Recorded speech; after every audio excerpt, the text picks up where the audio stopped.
جب بندہ دعا مانگتا ہے اللہ تعالیٰ اس کی طرف متوجہ ہوتا ہے۔ اور یہ صورت اتنی خاص اور فضیلت والی ہے کہ باقاعدہ نماز کا حصہ بنا دیا گیا۔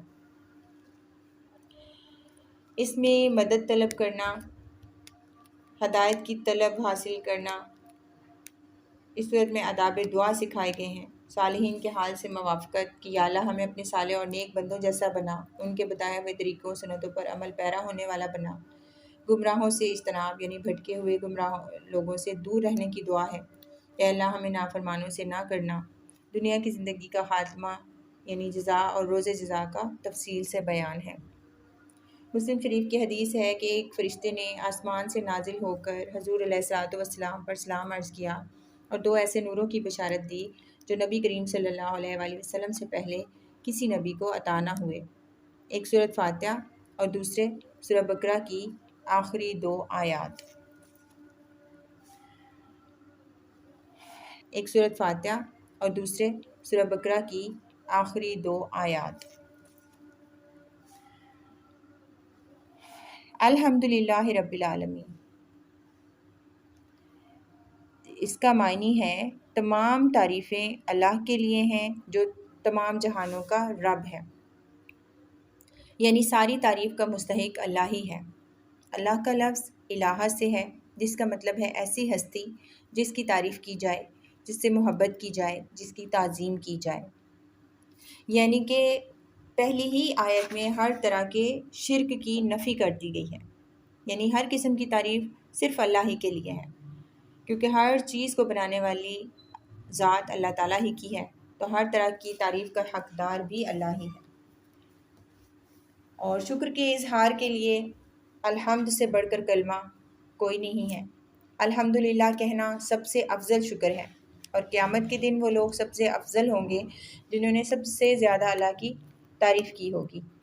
حدیث پاک میں آتا ہے رسول اللہ صلی اللہ علیہ وآلہ وسلم نے فرمایا، جس نے بغیر کسی وجہ کے الحمدللہ رب العالمین کہہ دیا اس کے لیے 30 نیکیاں ہیں، کیونکہ یہ اس ذات کی تعریف ہے جو ہمارا رب ہے، اور رب کہتے ہیں پالنے والے کو، جبکہ خالق کا معنی ہے پیدا کرنے والا۔ اللہ تعالیٰ نے اپنا جو نام سب سے پہلے متعارف کروایا وہ رب ہے۔ العالمین تمام جہانوں کا رب، عالم سے مراد تمام جاندار مخلوقات ہیں، جیسے انسان، حیوانات، جنات، ملائکہ، سب کو پالنے والا رب ہے۔ سب کی تدبیریں بھی وہی کرتا ہے، سب کا مالک بھی وہی ہے، اور سب نے اسی کی طرف لوٹ کر جانا ہے، اور سب کی ضروریات کو پورا کرنے والی ذات بھی اللہ تعالیٰ ہی کی ہے۔ جیسا کہ حضرت ابراہیم علیہ السلام نے فرمایا، وہ ذات جس نے مجھے پیدا کیا وہ مجھے راستہ دکھاتا ہے، وہ مجھے کھلاتا پلاتا ہے، جب میں بیمار ہوتا ہوں تو مجھے وہی شفا دیتا ہے، اور جو مجھے موت دے گا پھر زندہ کرے گا، یعنی اسی کی طرف لوٹ کر جانا ہے۔ لہٰذا جب بھی کوئی اچھی چیز دیکھیں تو اس ذات کی تعریف کریں کہ اللہ نے یہ چیز کتنی پیاری تخلیق کی ہے۔ چرند پرند سب کو پالنے والی ذات اللہ تعالیٰ ہی کی ہے، اس لیے ہمیں اس ذات کی تعریف بیان کرتے رہنا چاہیے۔ نیکسٹ آیت ہے الرحمن الرحیم۔ الرحمن جو بہت مہربان، الرحیم رحم کرنے والا ہے۔ الرحمن اللہ تعالیٰ کی اس صفت میں رحمت اللہ عام اور رحیم صفت میں رحمت اللہ خاص ہے، جو مومنوں کے لیے قیامت کے دن ہوگی۔ یہ اللہ تعالیٰ کی رحمت ہے جو ہمارے اتنے گناہوں کے باوجود رزق دیتا ہے۔ اس آیت میں اللہ تعالیٰ کی دو صفات کا ذکر ہے، اور دونوں کے معنی ایک ہی ہیں۔ مہربان صفت دنیا کے لیے ہے، اور نہایت رحم کرنے والا آخرت کے مسلمانوں کے لیے ہے۔ حدیث شریف میں آتا ہے اللہ تعالیٰ کی یہ صفت نہ ہوتی تو اللہ تعالیٰ کافر کو ایک گھونٹ پانی بھی نہ دیتے۔ ایک اور حدیث شریف میں ہے اللہ تعالیٰ کی یہ صفت نہایت رحم کرنے والا روز محشر اپنے عروج پر ہوگی۔ بہت سے ایسے لوگ جن کے اعمال ایسے نہیں ہوں گے کہ وہ جنت میں جائیں، اللہ تعالیٰ اپنی اس صفت کی وجہ سے انہیں پکڑ پکڑ کر جنت میں ڈالیں گے۔ رحمان یعنی جس کی رحمت بہت زیادہ وسیع ہو، یعنی اللہ کی رحمت کا فائدہ سب کو پہنچتا ہے، خواہ وہ چرند ہو، پرند ہو، انسان ہو، اور وہ لوگ بھی جو کافر ہیں، جو اللہ تعالیٰ کی ذات کا انکار کرتے ہیں، نعوذ باللہ۔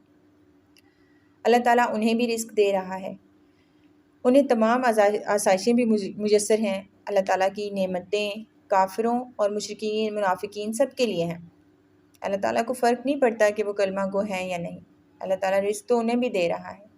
لیکن الرحیم صرف یعنی رحمت والا، یعنی ایسی ذات جو کہ آخرت میں اللہ تعالیٰ اپنا جلال دکھائیں گے۔ اللہ تعالیٰ دنیا میں تو کافر کو عزت مقام مرتبہ دیتا ہے، مگر کافر کے لیے آخرت میں کوئی حصہ نہیں ہے، اس کا ٹھکانہ جہنم ہی ہے۔ اللہ تعالیٰ کے رحیم ہونے کی ایک دلیل یہ بھی ہے کہ گناہ گاروں کو پکڑ پکڑ کر جنت میں ڈالیں گے۔ 2 اشخاص کا واقعہ میں بیان کرتی ہوں۔ 2 شخص جہنمی ہوں گے، ان سے سوال و جواب کے بعد اللہ تعالیٰ انہیں جہنم میں ڈالنے کا حکم دیں گے۔ ایک شخص بھاگ کر جہنم میں جانے لگے گا اور دوسرا شخص ٹھہر کر مڑ مڑ کر دیکھ رہا ہوگا۔ ایک موقع پر اللہ تعالیٰ انہیں رکنے کا حکم فرمائیں گے۔ اللہ تعالیٰ پوچھیں گے کہ تم کیوں تیزی سے بھاگ رہے تھے؟ تو وہ شخص کہے گا کہ یا اللہ، دنیا میں تو تیری نہیں سنی، اب آخرت میں ہی سن لوں۔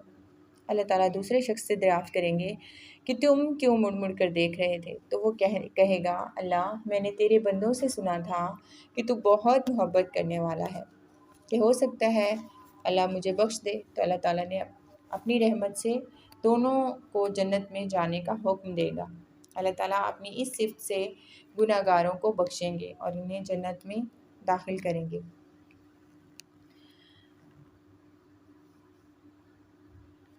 اللہ تعالیٰ نے اپنے عرش پر لکھوا دیا ہے کہ میری رحمت میرے غضب پر بھاری ہے۔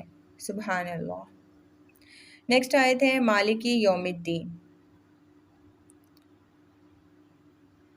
مالک بادشاہ کو کہتے ہیں، یوم دن، الدین بدلے کے دن کا مالک ہے۔ وہ رحمان بھی ہے، رحیم بھی ہے، وہ مالک یوم الدین بھی ہے۔ یہ چیز دل میں خوف پیدا کرتی ہے کہ اگر آج اس کی رحمتیں ہیں تو اس کی وجہ سے ہم غفلت کا شکار نہ ہوں، کیونکہ واپس اسی کی طرف لوٹ کر جانا ہے۔ اور الدین کہتے ہیں جزا یا سزا کو، یعنی وہ قیامت کے دن کا حقیقی مالک ہے۔ اللہ تعالیٰ روز جزا کا مالک ہے۔ غافل یہ سوچتا ہے کہ دنیا میں ہم چاہے جو کچھ کر لیں، ہمیں کوئی پوچھنے والا نہیں۔ اور کچھ غافل تو ایسے ہیں انہیں اس بات کی فکر ہی نہیں ہے کہ ہمیں اللہ تعالیٰ کے سامنے پیش ہونا ہے اور اپنے اعمال کا حساب دینا ہے۔ اپنی ذات کا اگر ہم لوگ موازنہ کریں تو ہمیں پتہ چلے کیا ہم اللہ تعالیٰ کو فیس کرنے کے لیے، اللہ کا سامنا کرنے کے لیے ریڈی ہیں؟ مجھے نہیں لگتا کہ ہم لوگ ریڈی ہیں۔ حضرت علی کا قول ہے کہ یہ لوگ سو رہے ہیں، جب آخرت میں آنکھ کھلے گی تو پتہ چلے گا کہ ہم نے کیا کھویا کیا پایا۔ جب انسان مر جائے گا اور جب قبر میں جائے گا یا آخرت میں اللہ کے سامنے کھڑا ہوگا تو اس وقت اس کو احساس ہوگا کہ وہ گدھے پر سوار تھا یا گھوڑے پر۔ اس لیے آخرت میں احتساب کا خوف انسان کو مد نظر رکھنا چاہیے کہ ہمیں اللہ تعالیٰ کے سامنے پیش ہونا ہے اور اپنے اعمال کا حساب دینا ہے۔ دنیا میں بننے والے حکمران اپنی مخصوص سلطنت کے مالک ہوتے ہیں، لیکن روز جزا اللہ ہی مالک ہوگا ہر چیز کا۔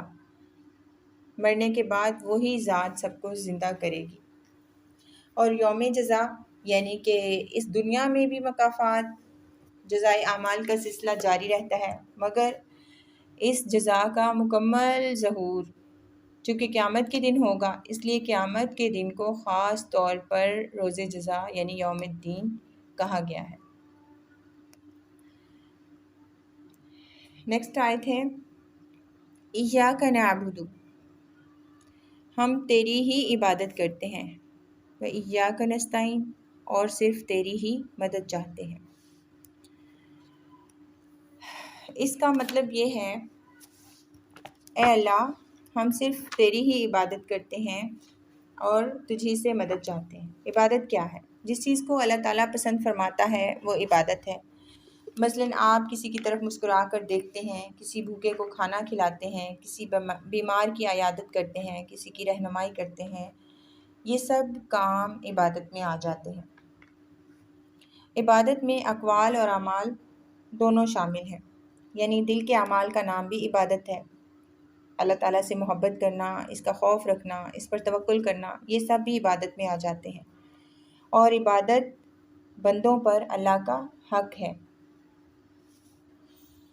اگر ہم اس کی عبادت کرتے ہیں تو ہم اپنی ضرورتیں بھی اس کے سامنے رکھتے ہیں، اسی سے مدد طلب کرتے ہیں۔ ایاک نستعین یعنی کہ ہم اسی سے پھر مدد بھی طلب کرتے ہیں۔ اور ایاک نعبد سے ہر قسم کے شرک کی نفی کر دی گئی ہے کہ ہم اللہ ہی کی عبادت کرتے ہیں اور اسی ہی سے مدد طلب کرنی چاہیے، کیونکہ اس ذات کے سوا ہماری کوئی بھی مدد نہیں کر سکتا۔ تو اس لیے عبادت صرف اللہ تعالیٰ کے ساتھ خاص ہے۔ اللہ تعالیٰ ایسا بادشاہ ہے، بادشاہوں کے بادشاہ بھی جس کے آگے سجدہ ریز ہوتے ہیں۔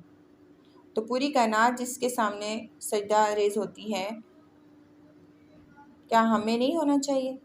We confess that، ہم یہ تسلیم کرتے ہیں we are nothing but Allah is great۔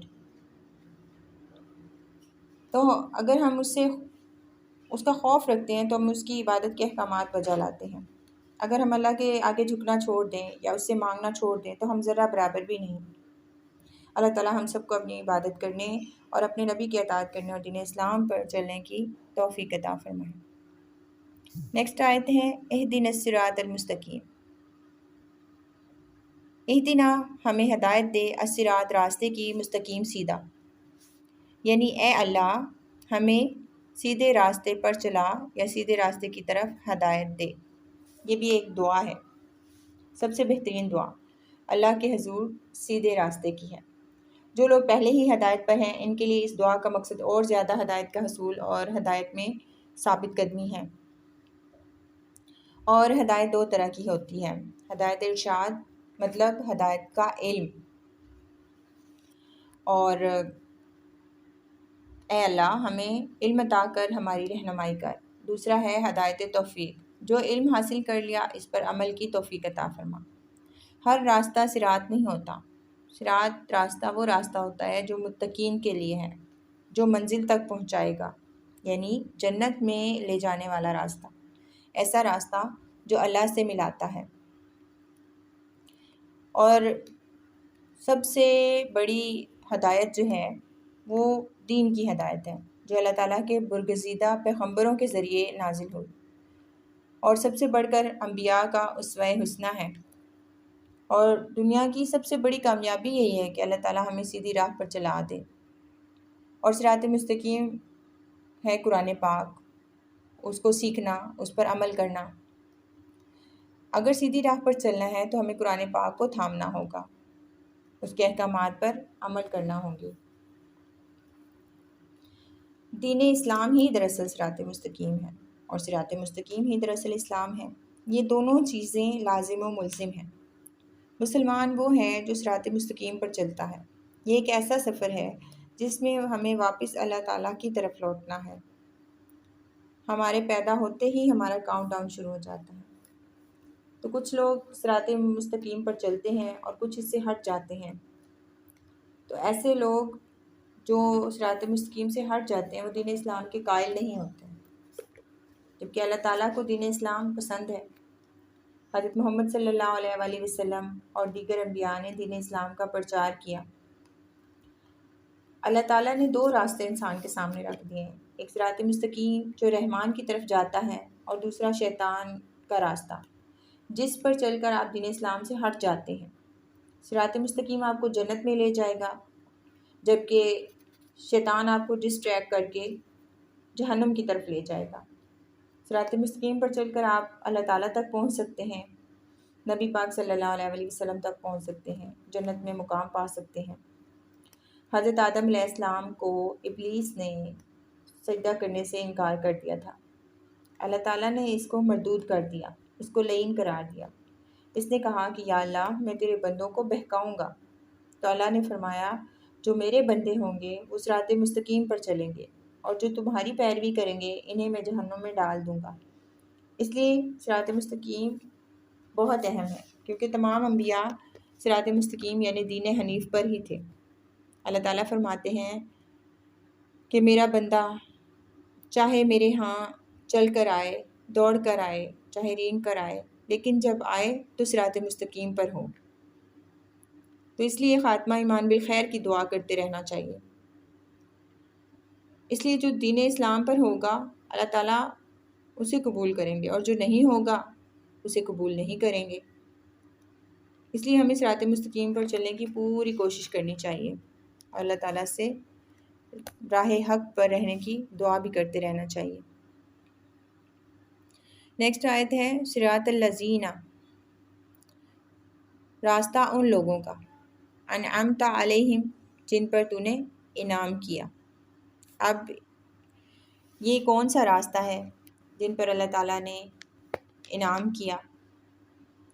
ان میں خلفائے راشدین، حضرت ابوبکر، حضرت عمر، حضرت عثمان غنی، حضرت علی، صحابہ کرام کو دنیا میں ہی اللہ تعالیٰ نے جنت کی بشارت دے دی تھی۔ تو ہمیں ان لوگوں کو فالو کرنا چاہیے جن پر اللہ تعالیٰ نے انعامات کیے ہیں۔ جو اللہ تعالیٰ اور اس کے رسول کی پیروی کریں گے تو اللہ تعالیٰ ان کا شمار صدیقین اور شہداء میں کریں گے، اور جو صراط مستقیم پر نہیں چلیں گے اللہ تعالیٰ انہیں جہنم میں ڈال دیں گے۔ اللہ تعالیٰ جن سے راضی ہو گیا وہ کون لوگ ہیں؟ انبیاء، صدیقین، شہداء اور صالحین۔ سورۃ النساء آیت نمبر 69 میں ان لوگوں کا ذکر ہے۔ تو یہ وہ لوگ تھے جن پر اللہ تعالیٰ نے اپنا انعام کیا، جو نیک تھے اور سیدھی راہ پر تھے۔ آگے ایسے لوگوں کے راستے پر چلنے کی دعا ہے یہ کہ اللہ جن لوگوں پر تو نے انعام کیا ہمیں ان لوگوں کے جیسا بنا، ان کے راستے پر چلنے والا بنا، یعنی کہ انبیاء کرام کے اسوہ حسنہ پر، نبی پاک صلی اللہ علیہ وسلم کی سنتوں پر عمل پیرا ہونے والا بنا۔ غیر المغضوب، نہ کہ غضب کیے گئے، علیہم، جن پر، یعنی کہ ایسے لوگوں میں ہمیں شامل نہ کرنا جن پر تیرا غضب ہوا، ولا الضالین، اور نہ گمراہوں کا راستہ، یعنی کہ اللہ ہمیں گمراہوں اور بھٹکے ہوئے لوگوں کے راستے پر نہ چلانا کہ جو تیرے غضب کے مستحق ٹھہرے۔ اب یہ کون لوگ تھے جن پر اللہ تعالیٰ کا عذاب نازل ہوا اور اللہ تعالیٰ کے غیظ و غضب اور غصے کا شکار ہوئے؟ تو یہ تھے فرعون اور آل فرعون، یہ گمراہ لوگ تھے۔ قرآن پاک میں ان کا ذکر ہے کہ اللہ تعالیٰ ہمیں بتاتے ہیں کہ بہت سی قومیں ایسی گزری ہیں کہ جن پر اللہ تعالیٰ کا عذاب نازل ہوا اور وہ اللہ تعالیٰ کی شدید غضب کے مستحق ہوئے اپنی نافرمانی کے سبب۔ اور ان میں یہود و نصارہ بھی تھے جو بہک گئے، قوم سمود اور قوم بنی اسرائیل بھی تھے۔ ان کا تذکرہ اگلی صورتوں میں ہے۔ یہ ایسی سرکش قومیں تھیں اور نافرمان قومیں تھیں کہ جب ان پر اللہ کا عذاب نازل ہوتا تو یہ توبہ کر لیتے، اور جب عذاب ہٹ جاتا تو پھر سے نافرمانی اختیار کرتے۔ اور بہکنے والوں سے مراد وہ لوگ بھی ہیں جو جہالت کی وجہ سے سیدھے راستے سے بھٹک جاتے ہیں۔ تو اللہ تعالیٰ ہمیں ایسے لوگوں سے محفوظ رکھے، اور گمراہوں کے راستے سے اللہ تعالیٰ ہمیں محفوظ رکھے، گمراہ ہونے سے بچائے۔ لہٰذا سورۃ فاتحہ ایک مکمل دعا ہے کہ